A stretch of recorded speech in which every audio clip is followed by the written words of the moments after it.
Coming up on today's episode of Airborne Unlimited, Oshkosh to celebrate 40th anniversary of Ultralight Part 103, a short flight on the long road to Mach 5, running up the colors or not for Air Force One.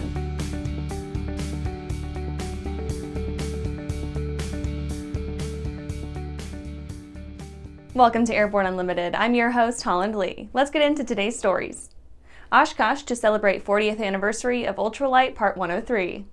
The 40th anniversary of the Ultralight vehicle and Part 103 will be celebrated this summer at EAA AirVenture Oshkosh 2022. FAR Part 103, which put regulations on ultralight vehicles effective October 4th, 1982, marked the beginning of ultralights as we know them. These regulations include operating rules, the definition of what qualifies as an ultralight, and more. Ultralights are known for their lightweight, affordability, and as a fun way to fly. EAA founder Paul Poberezny once said, quote, "Freedom is what EAA is all about. Freedom to create and build, to dream, to fly," end quote. Part 103 created a sense of freedom to fly for those that always wanted to but could not afford to. Not very often do people who love aviation celebrate federal aviation regulations, but this one allowed for many ultralight pilots to enjoy recreational flying without some of the restrictions and certification that comes with other forms of aviation. Development of innovative designs, materials, and construction technologies within the last 40 years has allowed more and more people to take part in ultralight flying. Emerging technologies such as eVTOL aircraft may also benefit from Part 103, as many may fall under the various regulations required of an ultralight. And after the break, SpiceJet grounds 90 pilots. Aviation Safety Resources is disrupting the market for aircraft emergency parachute recovery systems. ASR systems are smaller, lighter weight, and offer longer repack cycles than similar products available in the current market. ASR has a recovery system available for every type of aircraft: sport, experimental, light sport, general aviation, urban air mobility, vertical takeoff and landing, electric propulsion, and unmanned aerial systems. Find the right product for your aircraft at aviationsafetyresources.com. At Diamond Aircraft, innovation is in our DNA. Whether you're taking to the skies for training or business travel, every aircraft in Diamond's lineup features innovative technology, an industry-leading safety record, superior performance and efficiency, and a comfortable flying experience. No other company has pioneered as many aviation firsts, achieved more milestones, or received the same amount of industry praise as Diamond. Discover why Diamond Aircraft is one of the most trusted manufacturers in aviation at diamondaircraft.com. Well, hello, fellow pilot. I'm John King. And I'm Martha King. You know, we've all had our flying lives disrupted lately. Well, King Schools is here to help you stay up to date with courses that you can access on your desktop, iPad, or iPhone. If you'd like a refresher or just want to expand your aviation horizons, we have a course for you. So head over to kingschools.com/Rusty today for details. Welcome back. Now let's take a trip around the patch for some other interesting stories. SpiceJet grounds 90 pilots. SpiceJet, the Indian low-cost airline headquartered in Gurgaon, Haryana, has barred 90 of its 650 Boeing 737 MAX flight pilots from flying the aircraft after receiving a fine from the Directorate General of Civil Aviation, India's civil aviation regulatory body. The fine was levied against the air carrier after a March 30th surveillance check at a company simulator training facility turned up an inoperative stick shaker on the first officer side of the simulator used to train pilots. Honeywell's 757 test aircraft turns 40. 40 years old, middle age, a milestone signifying slowing down, resting on one's laurels, and looking soberly towards retirement, but not for Honeywell's iconic Boeing 757 test aircraft, which celebrated its 40th birthday on June 13, 2022. The aircraft was acquired by Honeywell in 2005, but its history stretches back to June 1982, when it rolled off the production line at Boeing's Renton facility, only the fifth of over 1,000 757s the Seattle aerospace giant would produce. Crew unharmed in U.S. Navy MH-60S Seahawk accident. A U.S. Navy helicopter has gone down only 34 miles from the site of a June 8th U.S. Marine Corps V-22 Osprey accident that killed 5. All 4 crew members aboard the MH-60S Seahawk survived the crash and have been safely recovered. The incident, one of several recent mishaps involving U.S. military aircraft, has raised congressional concerns about the safety of military aviation.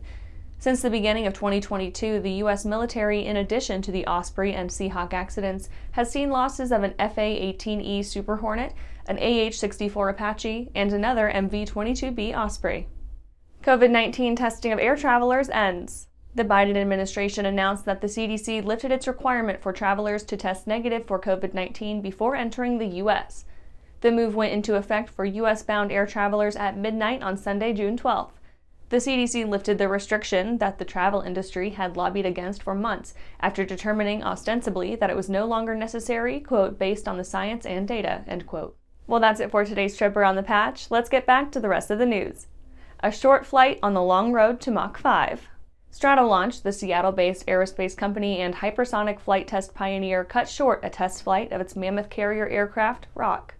The twin-fuselage, six-engined, high-wing monoplane, which takes its name from the Rock, an enormous mythological bird of prey, has been undergoing flight testing at Mojave Air and Spaceport in preparation for upcoming missions, during which it will serve as a launch vehicle for rocket-powered hypersonic test aircraft. The abbreviated June 9th test flight sought to determine the effects of the newly installed pylon on Rock's in-flight stability and performance. The pylon, which weighs approximately 8,000 pounds and spans 14 feet of Rock's 95-foot center wing section, will be used to securely transport and release Stratolaunch's Talon A hypersonic vehicles. In addition to transporting and releasing subject vehicles, the pylon includes a mechanism designed to lift them from the ground and onto a staging platform. Rock departed the Mojave runway late in the day, but sometime thereafter, vibrations were detected and a sensor on the aircraft's left wing malfunctioned. In a post-flight statement, Stratolaunch asserted that the flight, which reached an altitude of 15,000 feet, afforded the crew opportunity to complete a number of test objectives, including testing the airplane's performance and controllability subsequent the addition of the pylon, and assessing its landing gear system. After these messages, running up the colors or not for Air Force One. Pilot Communications USA is proud to introduce our latest headsets, the Carbon A1 Active Noise Reduction and the Carbon P1 Passive Headset. Carbon fiber makes our headsets 30% lighter than others, which significantly reduces pilot fatigue. Our BlueLink hand control unit allows you to connect two devices at the same time, and the record out capability can send audio to an onboard camera or digital recorder. Get the headset that's so light you may forget you're wearing one at pilot-usa.com. Whether you're charting a steady course or pushing for the ceiling, HARTZELL Propeller has been elevating flight for over 100 years. It's in our passion for engineering and research. It's in our dedication to testing the limits of performance and creating propellers that are as safe as they are sexy.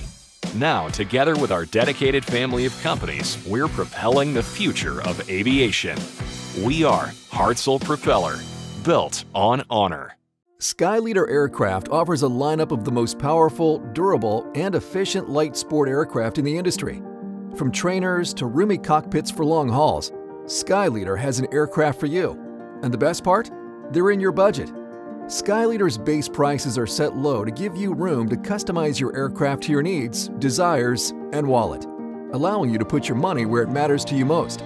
Visit flyskyleader.com today to learn about our aircraft, customization options, and chat with the team. Welcome back. Running up the colors or not for Air Force One. The Biden administration, after sending over $2 billion in war aid to Ukraine, has scrapped President Donald Trump's red, white, and blue design for the new generation of presidential aircraft. Biden, who pays 70 White House staffers almost $7 million to create and manage his social media content, made the move after an Air Force review suggested the paint scheme of all things would raise costs and delay the delivery of two 747-800s Boeing is currently modifying to replace the existing presidential fleet of two aging Boeing 747-200 aircraft. Trump in 2018 directed that the new Air Force One aircraft shed the iconic Kennedy-era robin's egg blue and white design for a deeper navy and streak of dark red, colors evocative of the American flag.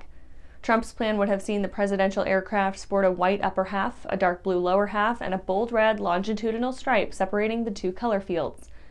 Quote, "The baby blue doesn't fit with us," end quote, Trump stated in 2019 after unveiling sketches of his redesign for Air Force One's exterior. In any case, after serving 5 presidents for nearly 3 decades, the current highly modified Boeing 747-200Bs that fly the Commander-in-Chief Air Force designation VC-25A are being retired. And that's our show for today. You can catch episodes of Airborne on YouTube, Roku, or Fire TV. Just search for Aero-News or Airborne. And don't forget to follow us on social media. Thanks for watching!